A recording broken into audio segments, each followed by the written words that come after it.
Shalom. Salam damai sejahtera di dalam kasih Tuhan Yesus Kristus.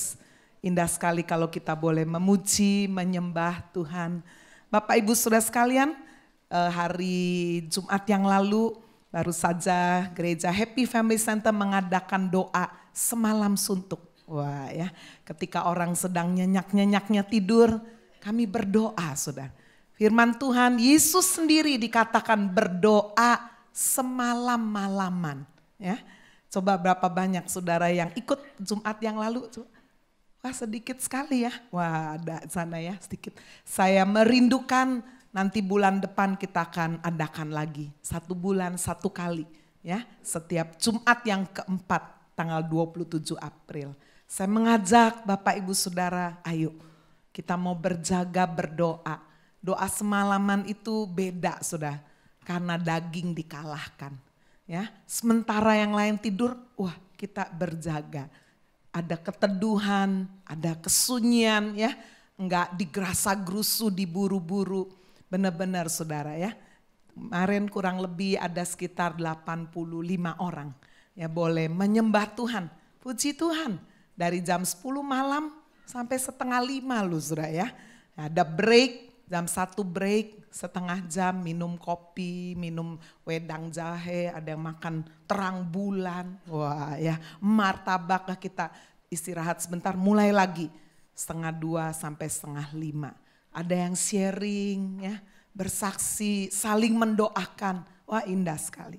Ya, saya ingin kita boleh masuk lebih lagi sudah menjelang masa yang semakin akhir. Berjaga dan berdoa. Hari ini Bapak Ibu Saudara saya ingin menyampaikan satu kebenaran firman. Subtema di bulan Maret ini minggu terakhir. Di bulan Maret masih dengan subtema Ride the Storm. Bapak Ibu Saudara badai itu bisa datang tiba-tiba tanpa permisi. Tetapi saya mempelajari ada juga badai yang bisa diprediksi. Ya, yang sudah diperingati. Ada ramalan cuaca, ramalan ini badai mau datang. Nah, kalau kita sudah ada prediksi, ada peringatan, maka kita bisa lebih hati-hati dan waspada. Hari ini sudah saya ingin menyampaikan satu tema khotbah, The Causes of the Storm, penyebab badai. Ya, ada badai-badai dalam hidup Bapak, Ibu, Saudara dan saya yang bisa diprediksi. Kalau kita mengalami itu, penyebab-penyebabnya kita lakukan, ya kira-kira Saudara, badai bisa datang dalam hidup. Mari kita yang melihat yang pertama, penyebab badai adalah kesalahan yang besar. Kesalahan yang dilakukan oleh siapa? Oleh keluarga Saudara, oleh orang tua. Ya, memang tidak bisa sepenuhnya apa yang kita alami sekarang. Wah, gara-gara orang tua. Ya, kita nggak bisa sepenuhnya seperti itu. Karena orang tua kita juga dulu adalah produk dari orang tua yang dulunya juga. Nah, coba kita melihat satu contoh Saudara, yaitu keluarga Yakub. Ya, kesalahan orang tua bisa berdampak kepada anak-anak. Ya, kalau salah asuh, waduh ya. Jadi anaknya juga waktu udah besar, udah berkeluarga, karena udah biasa cara asuhnya salah, wah terbawa sampai dia masuk rumah tangga. Coba kita lihat sudah bagaimana orang tua Yakub ini tidak menghormati Tuhan. Dalam pengertian sudah tahu informasi yang diberikan oleh Tuhan mengenai kedua anak kembar ya, yang dikandung oleh istri Ishak bernama Ribka. Tuhan sudah kasih tahu ada 2 anak, ada 2 bangsa. Dan nanti yang tua ini akan jadi hamba. Ya. Jadi artinya yang sulung ini Saudara akan walaupun dia lebih tua tetapi Tuhan akan memberikan berkat sulung kepada yang muda. Tuhan sudah beritahu, bukan tidak beritahu. Coba kita lihat Kejadian 25 ayat 23. Tetapi firman Tuhan kepadanya, 2 bangsa ada dalam kandunganmu. 2 suku bangsa akan berpencar dari dalam rahimmu. Suku bangsa yang satu akan lebih kuat dari yang lain. Anak yang tua akan menjadi hamba kepada anak yang muda. Udah beritahu. Tetapi saudara, bagaimana nanti kita lihat orang tua Esau dan Yakub ini seperti melupakan perintah dan janji Tuhan. Saudara, kita juga melihat kesalahan orang tua Ishak dan Ribka. Sampai hari ini masih bisa menjadi kesalahan banyak orang tua. Yaitu tidak mengasihi anak-anaknya dengan adil. Ya, saya pernah melayani satu keluarga, saya berkata, hampir sulit sekali, mustahil sekali orang tua itu bisa bisa mengasihi sama rata sama rasa. Cuma di mulut ya. Di hati pasti ada rasa. Saya mestinya lebih sayang sama ini. Nah, jadi saudara tidak mengasihi anak-anak dengan adil, itu juga bisa menuai badai. Kita lihat saudara di dalam ayat yang ke-27, 28, Kejadian 25. Bertambah besar kedua anak itu, Esau menjadi seorang yang pandai berburu, seorang yang suka tinggal di padang, suka kelayapan ini. Saudara punya anak, modelnya lain-lain ya. Ada yang suka keluar rumah, ada yang senang tinggal di rumah gitu kan. Saya tipe sebetulnya yang suka tinggal di rumah. Gak seneng kemana-mana. Tapi suami saya orang yang suka ketemu orang. Nah itu gak bisa dipaksa. Saya jadi istri, kamu harus sering di rumah. Gak bisa. Ya memang setiap orang lahir temperamennya udah beda-beda. Walaupun kembar, satu telur ya bisa lain-lain. Esau ini enggak senang tinggal di rumah. Suka berburu di padang. Pulang bawa hasil buruan, masak. Kasih papanya. Wah ya, papanya bernama Ishak hampir sama seperti banyak bapak-bapak. Suka makan. Hobinya apa Pak? Apa ya? Jadi orang Kristen ini mabok enggak boleh, ini enggak boleh. Ya makanlah. Ya, satu-satunya hobi yang tidak berdosa. Wah gitu ya. Hobinya makan. Ishak hobinya makan. Ya, saudara dia orang kaya ini Ishak. Pasti di halaman belakangnya ada kambing domba banyak. Tapi saudara dia lebih suka kambing domba hasil buruan. Ya mungkin sama kira-kira kayak ayam kampung sama ayam broiler lah kira-kira gitu ya. Ada perbedaannya. Dan dikatakan saudara Ishak ini sayang kepada Esau, ada alasannya. Nah dari sini kita lihat sifat alam manusia itu egois. Kenapa Esau bisa lebih disayang sama papanya? Karena Esau bisa memenuhi ekspektasi, keinginan, kesenangan Ishak yang doyan makan itu. Ya, Esau suka berburu, suka masak, kasih papanya. Kalau Ribka nggak suka takut gendut saudara ya perempuan. Ribka istrinya senang di rumah beres-beres. Jadi saudara dia selalu kalau mau minta tolong Esau lagi berburu. Yakub ya mama, wah always there. Yakub senang di rumah saudara. Dia kulitnya lebih licin, lebih halus. Sehingga dikatakan saudara Ishak sayang kepada Esau. Sebab ia suka makan daging buruan, Ribka mengasihi Yakub. Sebab apa? Sebab Yakub selalu siap sedia membantu mamanya. Saudara-saudara sekalian, jadi kita lihat bagaimana sistem keluarga itu kalau saudara mau betul-betul di masa depan keluarga saudara tidak menuai banyak badai, maka lingkungan di dalam keluarga itu harus disiapin. Jangan saudara diumbar begitu aja, harus dipersiapkan. Jadi kita melihat contoh keluarga Yakub dan Esau adalah saudara contoh keluarga yang sebetulnya baik-baik. Ishak dan Ribka saling mencintai. Tetapi ternyata membangun rumah tangga saling mencintai saja tidak cukup. Betul enggak saudara? Bukan modal satu-satunya. Tetapi saudara minimnya pengetahuan bagaimana menjadi orang tua, parenting. Bagaimana menjalankan peran sebagai suami, sebagai istri, sangat amat penting. Itu sebabnya gereja Happy Family ada sudah untuk memenuhi itu. Ya, kebenaran firman yang saudara terima di hari Minggu sering bicara keluarga. Karena buat apa saudara sukses pekerjaan hebat, tapi keluarga hancur, nggak ada gunanya. Sudah kita melihat kesalahan yang besar juga dilakukan oleh Ishak dan Ribka. Karena mereka saudara memang suami istri yang saling mengasihi, saling mencintai. Tetapi mungkin sudah semakin tua, ya. Jadi jarang ngobrol, tidak memiliki komunikasi yang terbuka. Khususnya bicara masa depan anaknya nanti mesti bagaimana. Mengingatkan dulu Tuhan berjanji ini Yakub akan menerima hak sulung, berkat sulung, enggak dibicarakan. Jadi kita bisa melihat sudah bagaimana Ishak ini lebih mengikuti budaya, tradisi pada zaman itu. Anak sulunglah yang harus menerima berkat kesulungan. Itu sebabnya kita melihat sudah komunikasi yang jelas, enggak sehat antara suami istri, bisa menuai badai.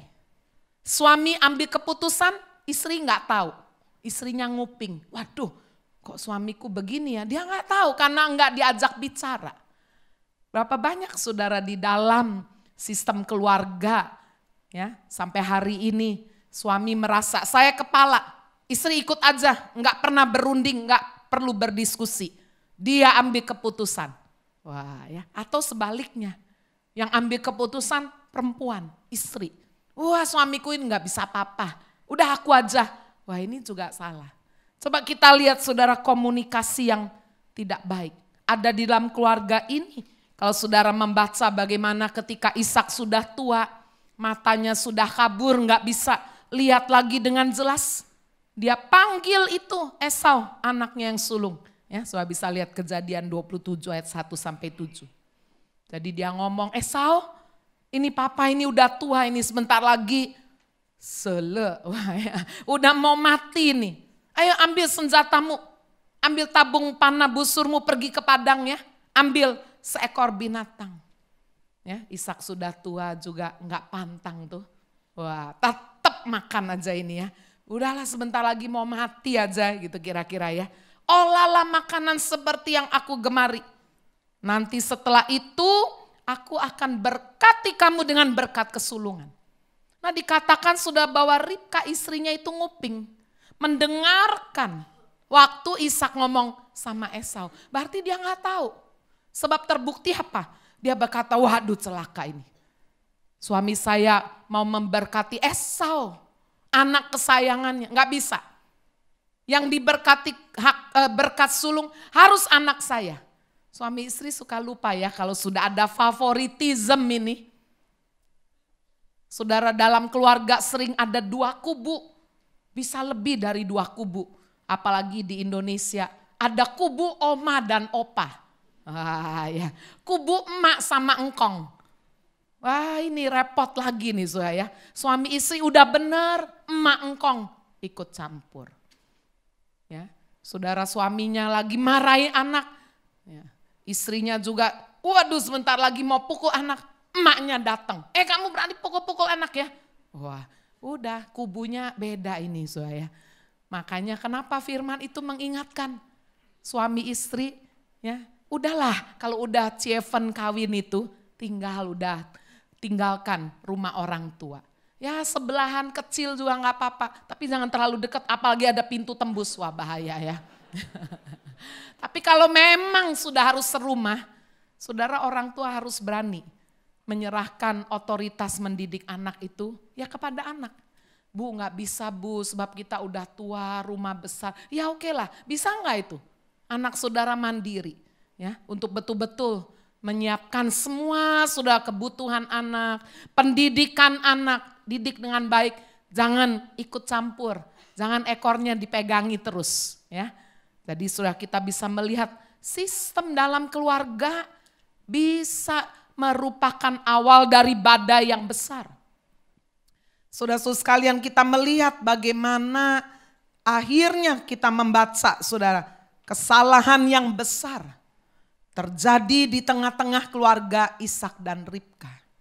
Saudara, karena sudah terbiasa seperti itu, kita juga membaca bagaimana Yakub berani membohongi, menipu kakaknya Esau. Ya, nggak ada kesatuan. Tapi saudara kandung, apa gini saudara kembar, rasa bersaing. Jadi ketika diceritakan di dalam Kejadian 25 ayat 29. Esau pulang berburu, lapar sekali ya. Dia bawa ini daging buruan, tapi kan belum dimasak. Waktu baru sampai ke pekarangan rumah, waduh, dia cium wangi sekali nih. Bau sup kacang merah, daging domba. Nggak boleh daging babi ya. Orang Manado daging babi, ini nggak boleh kan. Saudara, daging domba, aduh harum sekali. Dia bilang, "Dek, kakak lapar, bagi dong." Mestinya gimana saudara, kakak adik harusnya rukun dong. Ya, tapi Yakub bilang apa? Hah? Minta? Nggak bisa. Beli nih. Loh kok beli? Iya. Saudara, dari sini kita lihat. Nggak ada hubungan yang baik. Favoritisme sudah menghasilkan, merusak hubungan antar saudara menjadi rusak. Saudara sekalian, ayah sayang Esau, ibu sayang Yakub, menyebabkan Esau dan Yakub tidak bisa hidup rukun. Masa untuk semangkuk kacang merah aja saudara harus beli. Belinya nggak kira-kira, bukan bayar pakai uang, tapi bayar pakai hak kesulungan. Kalau mau kacang merah ini aku kasih dulu hak kesulungannya.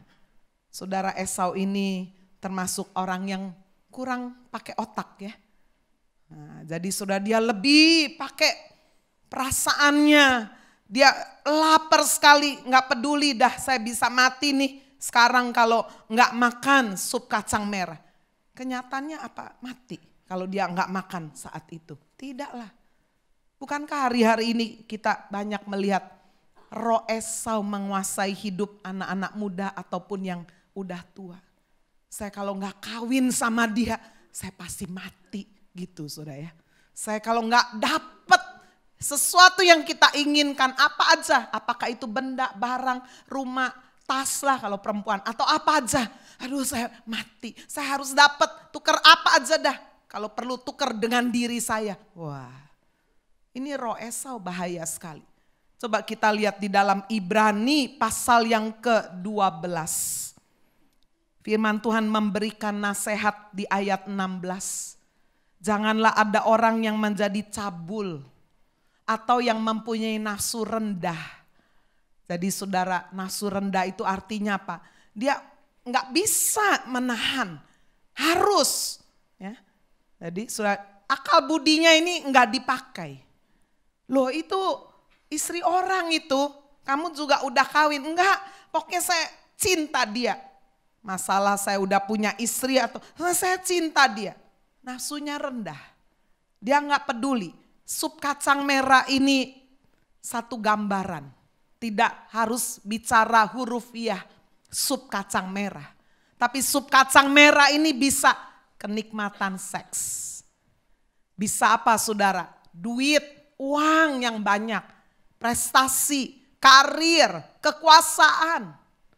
Demi satu sup kacang merah yang tadi saya gambarkan dengan apa yang ditawarkan dunia. Berapa banyak orang mau saudara jadi seperti Esau. Nafsunya rendah, menjual hak kesulungannya.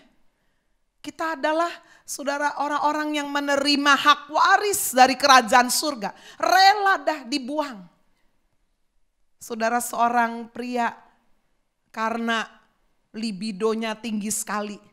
Dia rasa gak cukup punya satu istri. Dia mau kawin lebih dari satu istri. Tapi di Kristen kan gak boleh, padahal dia Kristen, pelayanan. Gara-gara saudara dia punya libido yang berlebih-lebihan. Libido berlebihan juga saudara harus cek loh. Pasti biasanya ada boosternya.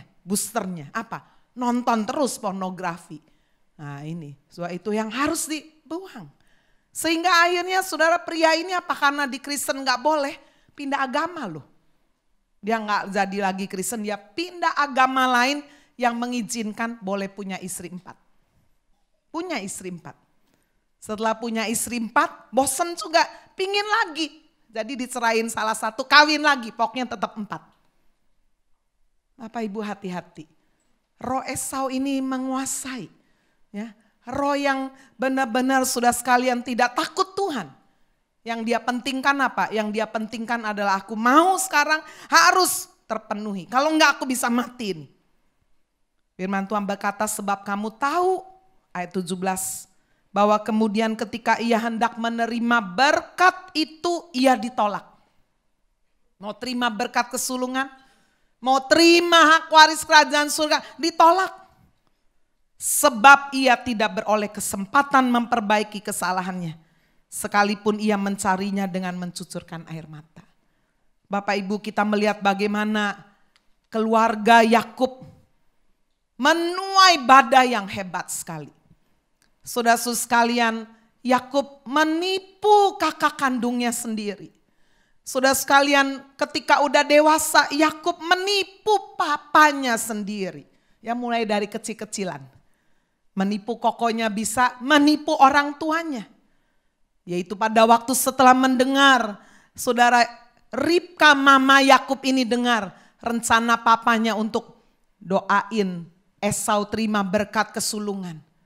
Ibunya rasa gak terima. Panggil Yakub, Yakub ayo kamu ambil kambing domba. Olah seperti yang papa suka itu. Kamu aja yang masuk. Jadi Esau, aduh jangan mama, nanti saya kena kutuk. Udah jangan khawatir, mama lah yang tanggung, mama. Mama ini hebat ya. Berani berkorban, bukan saja yang baik.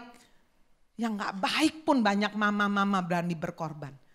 Demi supaya anaknya bisa lulus UNAS. Kalau perlu curi soal. Kalau perlu sogok guru, harus lulus ya, harus lulus. Ini saya kasih cincin emas, harus lulus anak saya. Aduh sorry kalau ada yang tersinggung ya. Nah, ini sudah mama-mama penuh pengorbanan demi anak emasnya ini. Ya. Ikut pertandingan apa? Kasih. Anakku juara 1 ya, juara 1 loh, juara 1. Wah, saudara lagi bicara apa ini? Ini saudara sedang meninggikan ego dari dalam diri kita. Saudara senang yang palsu-palsu, saudara tahu bahwa kalau anak itu menang juara, lulus, itu palsu. Saudara membuat sesuatu yang harus terjadi. Jadi saudara Ribka bilang, udahlah pokoknya kamu diam aja, mama tanggung semua kutuk itu. Udah kamu maju aja. Mama akan siapin itu bulu domba supaya waktu papamu yang udah buta itu pegang, wah ini Esau. Ini namanya mama sama anak kong kali kong saudara ya. Jadi saudara-saudara sekalian Yakub ini masuk. Ishak sudah tua, matanya sudah kabur ya. Itu ditulis di Kejadian 27. Papanya tanya, anakku, iya papa. Waduh ya. Lihat aku sudah tua. Bukan di Kejadian 27 ayat 1. Ayat 19. Akulah Esau anak sulungmu. Yakub bilang begitu. Aku sudah melakukan seperti yang Bapak perintahkan. Ayo bangun, duduk berkati aku. Lalu Ishak masih sempat tanya, waduh cepat sekali kamu dapat daging buruan ini. Yakub jawab, oh ya cepat.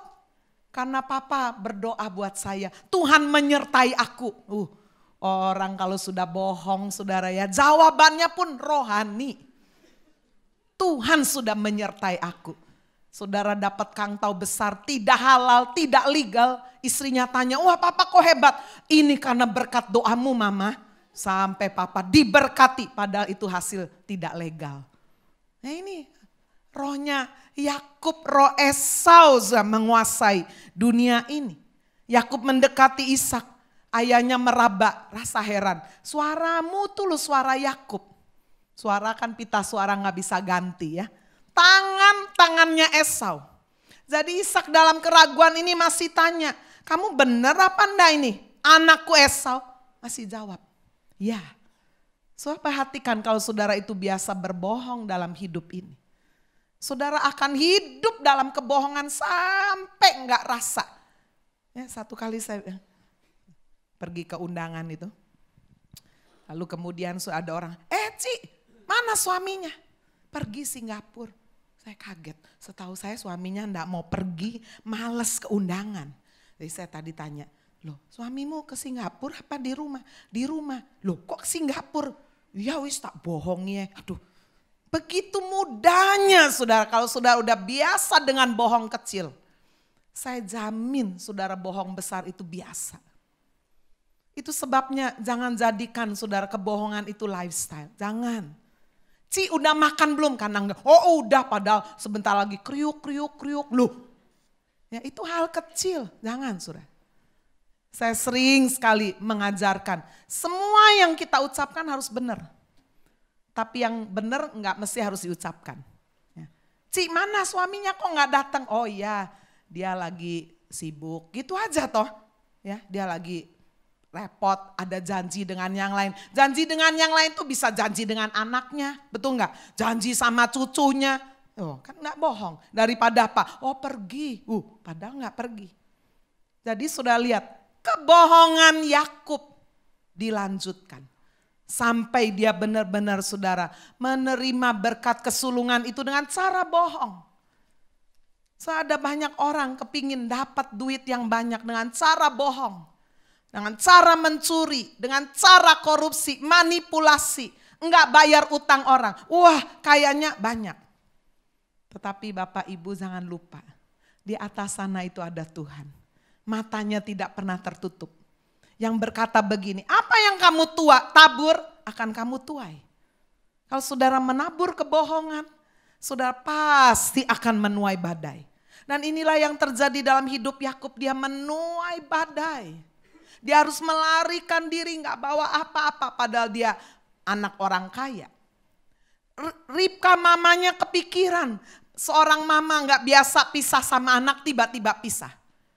Ya.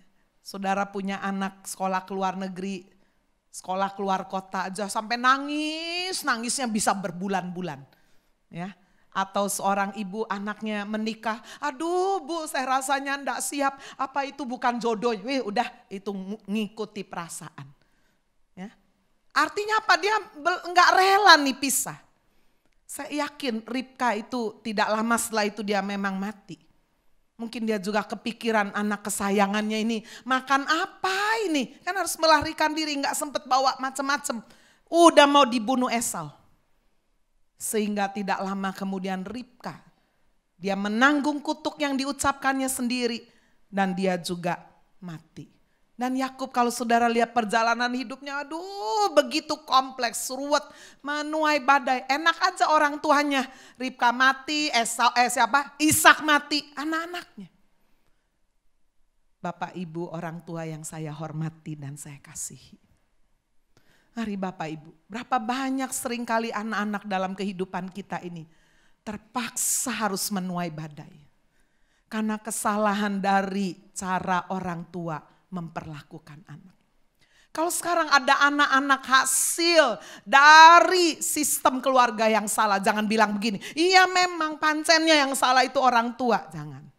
Saudara harus berkata, saya lahir dari sistem keluarga yang buruk. Tapi saya udah mengerti firman Tuhan.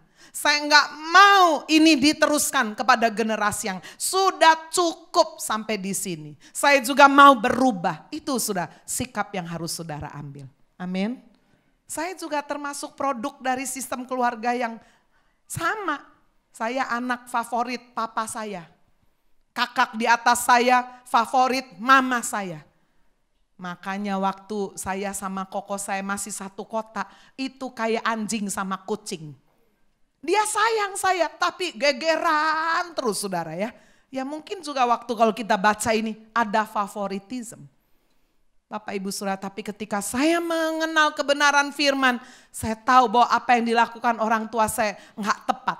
Saya enggak mau. Saudara sekalian, itu berlanjut. Kakak saya juga mengenal Tuhan sehingga kita mengerti bahwa ini enggak boleh dibiarkan. Sehingga pada akhirnya saya dan kakak saya hidup rukun. Saling mengasihi, tidak bersaing. Amin. Ya. Sekarang kita lihat yang kedua. Penyebab badai. Kalau tadi adalah kesalahan yang besar dimulai dari dalam keluarga. Ya, saya cuma bicara salah satu contoh yaitu parenting, cara yang keliru. Sekarang kita lihat saudara, penyebab yang kedua badai bisa datang adalah karena tanggung jawab yang terlalu berat. So dalam hidup ini kalau saudara punya tanggung jawab itu terlalu berat. Semua numplek sama saudara ya. Stres, depresi, akhirnya apa? Waduh, ada badai yang besar datang. Saya ambil saudara ini secara positif yang pertama ya. Tuhan Yesus itu punya tanggung jawab yang berat sekali. Yaitu memikul dosa seisi dunia. Apanya enggak berat? Sangat amat berat, betul enggak saudara? Tidak heran Yesus mengambil rupa manusia. Dia stres yang sangat berat. Di dalam Matius pasal 26 ayat 38. Dia ngomong sama murid-muridnya yang dekat sama dia. Petrus, Yakobus, Yohanes. Hatiku sangat sedih. Aduh sampai mau mati rasanya. Rasa enggak kuat. Tanggung jawab yang berat ya. Sampai dia berkata, ya Bapak jikalau sekiranya boleh. Cawan yang berisi murka Allah. Karena dosa seisi manusia yang harus aku reguk ini. Kalau boleh lalukan. Tapi jangan kehendakku, kehendakmu lah. Yesus alami ini. Dan badai yang dia harus hadapi apa? Salib. Perjalanan salib. Itu badai sudah yang dialami oleh Yesus. Dia harus dipukul, dicambuk. Hari Jumat nanti tanggal 30 Maret. Jangan lupa itu tanggalan merah orang Kristen. Tanggalan merah orang Kristen, jangan berlibur saudara. Amin. Loh, kan kalau tanggalan merah sudah harus lihat, ini tanggalan liburnya Kristen atau agama lain ya. Kalau tanggalan merah agama lain, silahkan libur. Loh, kalau sudah tanggalan Kristen merah, saudara libur pisan. Loh, lalu yang ibadah siapa? So kita belajar ya orang Yahudi itu kenapa diberkati Tuhan. Sangat menghormati ibadah. Benar sudah. Sejauh manapun tempatnya kalau sudah ibadah. Apalagi waktu bait Allah masih berdiri. Walaupun mereka itu jauh pasti datang harus. Buat mereka ibadah itu adalah satu perintah kewajiban. Ya, waduh Bu udah terlanjur Bu. Ya udahlah lain kali. Ya, yang belum bikin jangan. Ya, saudara-saudara sekalian ibadah. Jumat Agung itu hari yang penting. Yesus menuai badai dalam pengertian apa? Karena dia menanggung saudara tanggung jawab yang berat misi dari Allah. Markus 10:45 firman Tuhan berkata anak manusia datang bukan untuk dilayani. Melainkan melayani memberikan nyawa. Melewati salib. Melewati caci maki, ludah, rasa sakit ditinggalkan, dihianati. Semua murid-murid meninggalkan dia. Saudara bayangkan Yesus diarak-arak, dipermalukan di antara penjahat. Dia alami badai itu di atas kayu salib. 6 jam lamanya dengan mahkota duri. Aduh mengerikan sekali. Tapi dia lakukan itu karena cintanya kepada manusia. Firman Tuhan berkata karena begitu besar kasih Allah kepada dunia ini sehingga ia mengaruniakan anaknya yang tunggal yaitu Yesus Kristus. Supaya kita yang seharusnya binasa beroleh hidup yang kekal. Menjalankan misi Allah Yesus harus alami badai itu. Kalau boleh Tuhan lalukan cawan ini. Tapi jangan kehendakku, kehendakmu. Tapi bersyukur Yesus mau melewati badai itu. Amin saudara. 3 hari kemudian dia bangkit. Itu sebabnya tanggal 1 April hari Minggu Paskah. Jangan pilih salah satu. Bisa aku Jumat Minggu enggak usah datang. Bisa aku Minggu Jumat Jumat enggak usah. Jangan, dua-dua itu penting. Jumat Agung, Paskah hari kebangkitan Kristus. Setiap kali Paskah saudara ingat, Happy Family itu usianya tambah. Ya, Happy Family saudara lahir di hari Paskah tanggal 20 April 2003. Ya, tanggal 27 April nanti saudara sudah ibadah nanti dapat souvenir khusus sebab HFC sudah umur 15 tahun loh. Remaja saudara, sudah akil balik. Wah ya, amin sudah. Ya kita bersuka cita. Nah, Bapak Ibu Saudara, kita bisa melihat contoh yang kedua saya ambil. Tanggung jawab yang berat bisa menuai badai dalam hidup ini. Dialami oleh siapa? Oleh Musa. Musa sebagai seorang pemimpin. Kalau saudara belajar perjalanan hidup Musa ini unik sekali. Ya, satu-satunya di antara bangsa Israel yang tinggal di istana hanya Musa. Lahir disembunyikan, kita udah dengar tahu semua cerita itu. Setelah 3 bulan ditaruh di keranjang, diapungkan di atas sungai Nil. Lalu saudara ditemukan oleh putri Firaun. Lalu kemudian dikembalikan dulu kepada inang penyusu yang tidak lain adalah mamanya Musa sendiri. Setelah agak besar dibalikin lagi saudara ke putri Firaun, dididik sekolah di Mesir. Sehingga Musa ini pendidikannya tinggi sekali. Sosial politik, manajemen, ekonomi, leadership. Wah, berbicara di depan umum, public speaking. Wah ya, Pak Hani akan mengajar itu. Wah, dia pasti itu belajar. Karena sudah dia juga salah satu calon putra mahkota dari Mesir. Tetapi saudara lihat bagaimana apakah Tuhan bisa pakai orang langsung dengan pendidikan yang begitu tinggi? Tidak. Tuhan cari orang yang punya integritas, karakter. Karakter itu tidak bisa diperoleh di bangku sekolah. Karakter itu harus dibentuk saudara. Amin. Dibentuk, diresponi. Oh iya, saya harus berubah ya.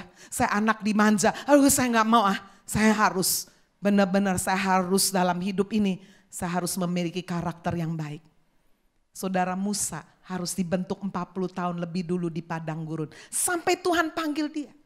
Lalu membawa bangsa Israel, sudah baca itu di bilangan 11 Rus ya.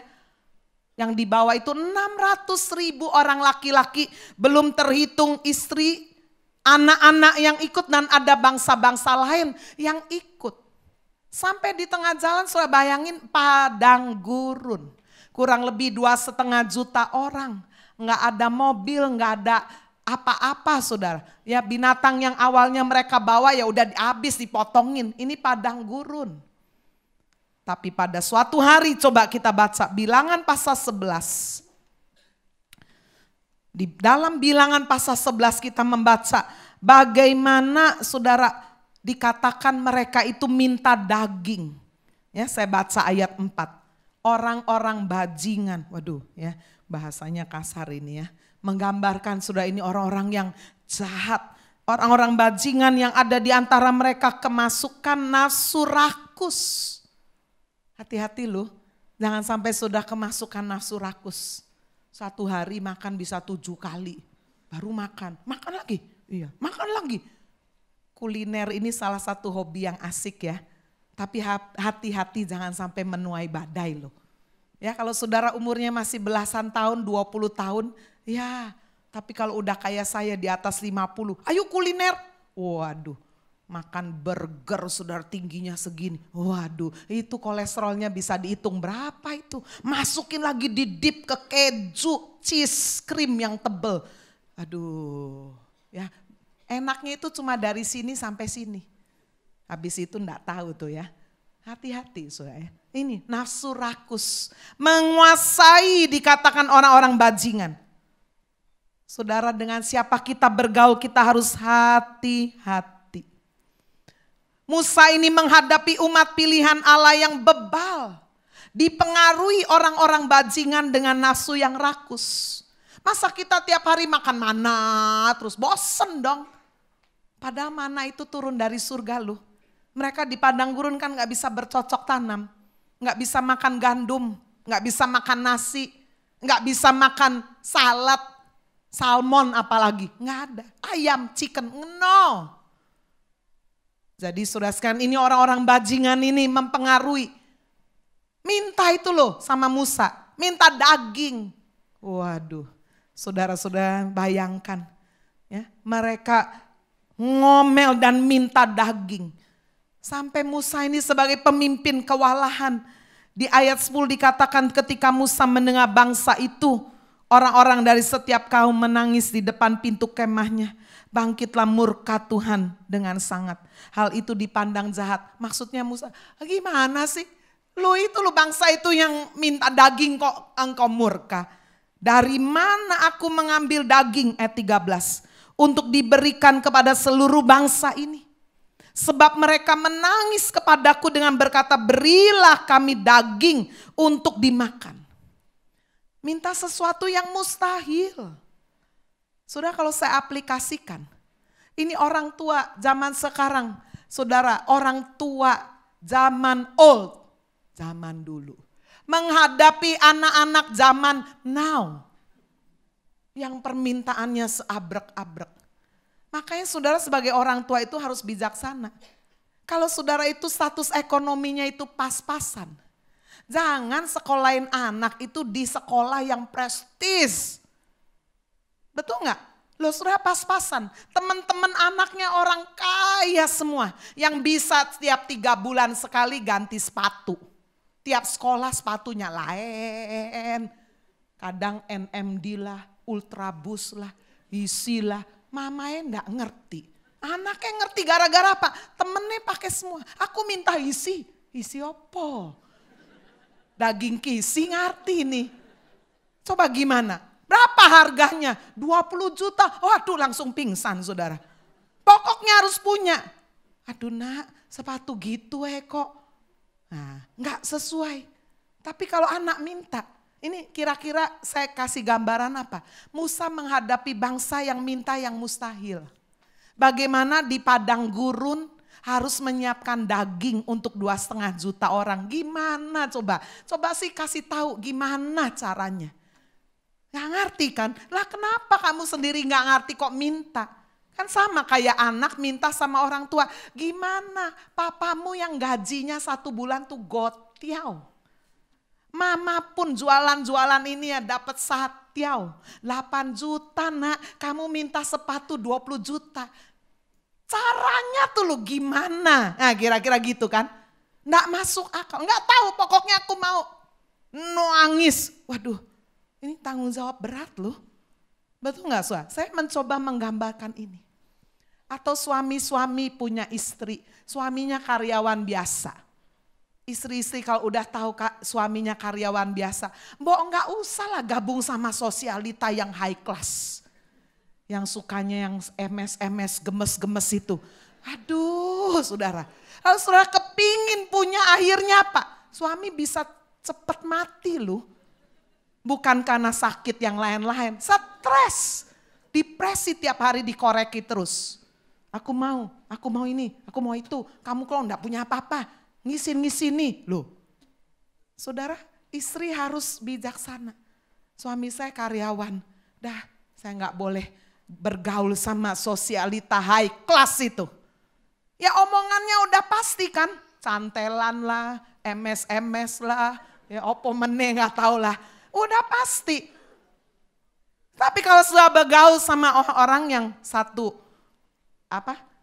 arah, yang enggak bicara seperti itu. Sehingga sudah tidak terus bersungut-sungut. Pasti ada yang garai kan. Bangsa Israel minta daging karena apa? Dipengaruhi nih orang bajingan ini. Dengan nafsu rakus ini. Aduh Musa stres. Suami-suami bisa stres lu hadapi istri yang permintaannya seabrek-abrek. Hati-hati saudara. Ini zaman-zaman sekarang, zaman now ini mengerikan. Anak bisa bunuh orang tua karena orang tua nggak bisa belikan handphone. Anaknya bunuh loh, bisa sudah. Itu sebabnya Bapak Ibu. Kita melihat bagaimana the causes of the storm. Itu karena kita merasa nggak kuat, ada tanggung jawab yang begitu berat. Musa berkata, Tuhan aku nggak tahu ini. Apakah aku ini inang pengasuh kah? Harus menggendongi mereka. Tapi kalau saudara harus menghadapi tanggung jawab yang berat, lihat. Apa yang dilakukan oleh Musa, apa yang dilakukan oleh Tuhan, mari kita melihat. Di ayat yang ke-18. Tetapi kepada bangsa itu haruslah kau katakan, kuduskan dirimu untuk besok. Maka kamu akan makan daging. Sebab kamu telah menangis di hadapan Tuhan dengan berkata, siapakah yang akan memberi kami makan daging? Begitu baik keadaan kita di Mesir bukan? Tuhan akan memberi kamu daging untuk dimakan. Bukan hanya 1 hari kamu memakannya, bukan 2 hari, 5 hari, 10, 20 hari. Tak kasih 1 bulan. Tuhan kasih daging burung puyuh. Rasanya mirip sama burung dara. Saudara kalau ke restoran Halim, burung dara. Wah ya, orangnya 4, 2 porsi. Saudara mau? Tiap hari di sini ada yang hobi makan burung dara. Tiap hari sebulan. 1 orang 10 porsi. Ya, pertama enak, semangat. Hari ketiga semangat. Masih ada lagi, udah minggu kedua. Udah enak ini. Kalau sebulan makan burung dara, pasti darah tinggi. Gebrak meja, brak. Burung dara lagi. Wah ya. Itu kan sifat manusia, betul gak saudara? Seenak apapun kalau dikasih tiap hari, blenek. Tuhan sengaja, aku gak kasih 1, 2, 5 hari, 10 hari. Tak kasih sebulan, sampai kamu muak katanya. Sampai itu keluar dari hidungmu katanya ya. Sampai saking enaknya, sampai kamu muak karena kamu telah menolak Tuhan yang ada di tengah-tengah kamu dan menangis di hadapannya dengan berkata, untuk apa kita keluar dari Mesir? Menuai badai. Ketika ada tanggung jawab yang terlalu berat. Saudara ini hari-hari ini banyak godaan. Saudara mau dapat uang gampang, gesek aja, gesek tunai. Paling bunganya berapa kan? 1 bulan bunganya berapa ya? 3%. Tapi kalau saudara gesek begitu, saudara sering lupa itu hutang. Lalu saudara pakai untuk makan, kuliner, pergi ke Bali, pergi ke Singapura apalagi. Waduh, saudara lupa itu. Bulan depannya sudah ditagih kan? Sudah ada bunganya, sudah bayar minimum. Yang tidak bisa saudara bayar, dibungakan. Bunga yang sudah gak bisa bayar, dibungakan lagi. Untuk sudah bisa bayar ini duitnya siapa? Sudah gesek lagi, ambil lagi kredit card, gesek lagi. Makanya jangan bangga kalau punya dompet panjang isinya kredit card semua. Sret. Utang tok saudara. Aduh mengerikan sekali. Gak usah lah ikut gaya-gaya orang yang waduh kelihatan hebat. Isinya saudara hanya gali lubang. Gimana bangun tidur itu bukan merenungkan firman. Mikirin aduh aku bayar kredit card yang mana ini. Tanggung jawab yang berat. Itu sebabnya kenapa firman Tuhan mengingatkan kita. Mari kita hidup berpadan sama yang ada. Seorang jemaat saudara ngomong sama saya. Waktu saya dengar itu bu saya tertemplak. Tak beresin semua utangku. Tak hapus bis gak punya kredit card. Pisan gak punya. Aduh enaknya hidup tanpa hutang katanya. Saya tidak berkata gak boleh punya kredit card. Saya juga punya. Jangan hutang saudara. Jangan hobi hutang. Saudara akan menuai badai yang hebat dalam hidup ini. Sekarang kita lihat yang ketiga yang terakhir. The causes of the psalm. Kalau saudara pelajari ya tadi kesalahan yang besar dalam keluarga. Tanggung jawab yang terlalu berat bisa menuai badai. Yang ketiga kesuksesan yang besar. Jadi orang sukses itu bisa menuai badai loh. Masa sih bu? Iya. Coba kita lihat orang yang paling sukses di dunia ini. Namanya Salomo. Firman Tuhan berkata bahwa sebelum dan setelah dia. Tidak ada orang yang kaya seperti dia. Zaman Salomo hidup, perak seperti kerikil. Luar biasa. Semua berkat itu sebetulnya dari Tuhan. Diawali waktu dia dipilih, diangkat, diurapi menjadi raja. Tuhan mendatangi Salomo lewat mimpi. Kamu mau minta apa? Salomo bilang sudah di dalam 1 Raja-Raja 3 ayat 9. Aku minta hikmat. Supaya aku dapat membedakan yang baik dan yang jahat. Waduh, Tuhan sangat terpesona, hebat sekali. Sehingga apa yang tidak diminta oleh Salomo, kekayaan, kekuasaan diberikannya. Itu saya baca terus sampai ayat 11 ayat 14. Sehingga Salomo betul-betul menjadi seorang raja yang kaya secara hikmat, kaya secara jasmani. Kaya itu tidak dosa, saudara. Enggak dosa, saudara. Sukses itu adalah impian semua orang. Tidak dosa. Tetapi kalau tidak hati-hati, kesuksesan yang besar, kekayaan yang limpah, kekuasaan yang sepertinya tidak ada batasnya, bisa menuai badai. Jika kita melalaikan perintah Tuhan. Salomo melalaikan perintah Tuhan. Satu, Tuhan sudah kasih perintah, jangan menikah sama istri yang tidak seiman. Jangan. Nanti kalau sudah bisa baca itu di dalam Yosua pasal 23 ayat 12-13. Nanti itu bisa menjadi cambuk pada lambungmu. Itu bisa menjadi perangkap jerat bagimu. Jangan. Tapi Salomo melalaikan itu. Dia kawin saudara dengan perempuan Mesir, perempuan Amon, perempuan Moab. Itu perkawinan politik. Semua raja-raja yang musuh yang ada di sekelilingnya punya anak perempuan, dikawin semua. Jadi gak ada musuh kan? Loh itu semua mertuanya. Pinter juga ya. Soalnya di sekeliling kita banyak perkawinan politik loh. Pabrik emas kawin sama pabrik emas. Supaya apa? Dua pabrik emas disatukan. Wah, itu yang punya mall besar sama mall besar dikawinkan. Supaya apa? Penguasa mall. Wah, kira-kira contoh-contoh sudah ya. Kalau enggak bener ya wis bener ya ojo tersinggung gitulah. Ya kalau ada cinta nggak apa-apa sih. Kebetulan, oh itu nggak apa-apa. Ya, tapi Salomo benar-benar saudara kawin dengan anak daripada raja-raja di sekeliling. Sampai istrinya 700. Gundiknya 300. Firman Tuhan mengatakan itu sudah bagaimana dia memiliki begitu banyak istri. 1 Raja-Raja 11 ayat 1. Adapun Raja Salomo mencintai banyak perempuan asing. Di samping anak Firaun, dia cinta perempuan Moab, Amon, Edom, Sidon, Het. Waduh banyak. Padahal tentang bangsa itu Tuhan telah berfirman kepada orang Israel, jangan kamu bergaul dengan mereka. Jangan, sudah jangan. Jangan, nanti mereka akan mencondongkan hatimu kepada Allah-Allah mereka. Hati Salomo telah terpaut kepada mereka dengan cinta. Kesuksesan besar bisa membuat orang lupa diri. Menganggap hal yang rohani tidak lagi penting. Yang penting duit. Yang penting saya punya semuanya. Itu sebabnya saya sering berkata saingan Tuhan terbesar bukan iblis. Saingan Tuhan terbesar adalah duit, doi. Tuh orang Manado bilang. Doa sih doa bu, doi juga perlu katanya ya. Uang perlu, tapi kalau saudara udah punya semuanya dan sudah melalaikan Tuhan, hati-hati.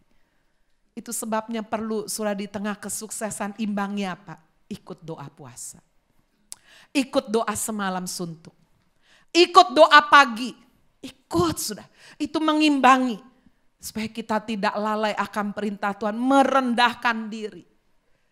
Salomo dari seorang penyembah Tuhan. Menjadi penyembah dewa-dewi dari istrinya yang banyak ini. Salomo melalaikan perintah Tuhan. Untuk jadi raja ada peraturannya. Jangan punya banyak kuda. Ada tuh di Ulangan 17 ayat 16. Jangan punya banyak istri. Dilanggar semua. Oh bu aku enggak punya banyak kuda. Zaman sekarang kuda mungkin mobil. Bayangin saudara kalau pemimpin itu mobilnya itu 100. Ya, hamba Tuhan itu mobilnya 10 gitu ya. Siap bulan sang mikiri SIM-nya mana yang habis ya. SIM-nya mana ini? SIM ya. SIM apa? STNK. Saya enggak punya mobil soalnya saudara ya. Itu mobilnya suamiku. STNK-nya, waduh bannya, belum mesti, wah segala macem kan. Udahlah, bukan gak bisa beli, bisa. Tapi ini peraturan dan Salomo melalaikan itu. Waduh, dia punya puluhan ribu kuda, banyak. Sehingga dia gak bisa lagi fokus sama Tuhan, itu maksudnya. Kaya itu tidak salah. Tetapi Bapak Ibu, jika kesuksesan besar tidak kita imbangi dengan kita menjaga hati, menjaga hal-hal rohani, menjaga ibadah, komitmen, maka itu sudah akan bisa alami badai di akhir kehidupan. Salomo alami badai. Di akhir masa tuanya dia tidak sepenuh hati lagi berpaut kepada Tuhan. Dia menyembah dewi dari istrinya 1.700 istri 300 gundik. Dia melakukan yang jahat di mata Tuhan. Akibatnya apa? Aduh, akibatnya luar biasa. Badainya hebat. Setelah Salomo, bangsa Israel tidak pernah bersatu. Tidak pernah. Harga yang dibayar mahal sekali. Sampai masuk zaman Tuhan Yesus, bangsa Israel masih dikuasai, dijajah oleh Roma. Ribuan tahun. Aduh, lama sekali. Bapak Ibu, jangan main-main. Kita minta sukses, kita minta berhasil. Tapi jangan lalaikan hidup takut Tuhan. Hidup beribadah. Menjaga hati. Amin, saudara. Menjaga komunitas yang rohani. Jangan udah sukses saudara komunitas yang rohani, Bible Club, yang Bible study. Udah enggak lagi. Sibuknya sosialita, Senin sama golongan ini, Selasa sama ini, Rabu sama ini. Aduh, saudara, hari-hari akhir ini, mari kita sungguh-sungguh perketat sudah. Mencari perkara-perkara yang di atas, lebih daripada perkara-perkara yang di atas muka bumi ini. Saya merasa tahun ini akan banyak gejolak. Apakah di Indonesia, apakah dunia ini. Tetapi sudah ketika kita berjaga, kita tahu, saya mengucapkan ini, ada prediksi badai. Tapi itu tidak kita hadapi sudah dengan takut. Tapi kita hadapi sudah dengan mawas diri. Berjaga, berdoa bersama dengan Tuhan. Kita akan melewati badai dan tetap berdiri di dalam anugerah Tuhan. Amin. Tuhan Yesus memberkati kita semua.